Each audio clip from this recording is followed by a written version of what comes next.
Hi, I'm Denise Watkins. I'm with the Watkins Team RE with Sampson Properties. We're located in Bowie, Maryland. We serve Washington, D.C., Maryland, and Virginia. So as you know, we are in a competitive, very, very competitive real estate market. We are seeing multiple offers. We're seeing bidding wars. We are seeing escalation clauses. Different type of contingencies being waived. I'm seeing people waive their hand. Now, that's just a little joke. But anyway, I wanted to share with you what I've been doing with my buyers and getting their offers accepted. And these are just suggestions. They're not concrete. However, they have worked. They have worked for me. Number one, closing costs. Sellers aren't paying closing costs now. Some of them are, it's very few. But if a seller has an offer and it's not it's an offer that does not ask for closing help, that seller is going to accept that offer, because remember, the seller is looking for the highest and best offer. So if the seller is looking at 2 or 3 different offers and one of them is not asking for closing and offering a full price, the seller's bottom line is going to increase. And that's why we're asking you not to ask for closing help. Number 2, you want to offer above the list price. So if the list price is $250, you want to go up a little higher. I wouldn't say go too high, because then you're looking at appraisal issues, and sometimes your offer can get rejected because you're offering something ridiculous what we know is not going to appraise. The other thing is, know what your seller wants. So you might have a seller that say, I'm purchasing a new house. The new house is not ready. It will probably be ready in the next 1 or 2 months.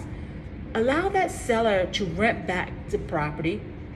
Don't charge them rent or a security deposit, because in 2 months the house is going to be yours. So the seller is looking at that incentive and saying, okay, I'm going to stay in this house for 2 more months. I don't have to stress out about moving really quickly. I can stay here until my other house is ready. That's a great incentive. So you want to know what's motivating your seller to sell and try to meet their needs. The other thing is an escalation addendum. An escalation addendum is when you put an offer on a house and you know there's going to be other offers on that property. You have a clause in that addendum that say you're willing to go above that person's offer. But you got to be really careful about that, because it can lead you to appraisal issues. Home warranty. Home warranty, I recommend that every buyer or purchaser get the home warranty, because it does cover any repairs. When you move into a new house, you're going to have some issues. So you want to make sure that you don't want to have to pay these repairs out of your pocket. So you do get the home warranty programs, and there's several of them. They cost anywhere between $495 to $700 or more, depending on what your features you're getting. So the seller will pay that, but why? It's a property that you're moving into. I mean, at one time there was an incentive the seller will pay it because they want you to buy their property, but in this market, why don't you pay it yourself? The other thing is, write the seller a letter. Sometimes sellers are, they are drawn to personal letters. They want to, and when you write it and tell them how much you love the property, why do you want to live there, how it's going to benefit you and your family. For some reason, some sellers are attracted to those type of letters because they're attached to their house. The other thing is your credit score.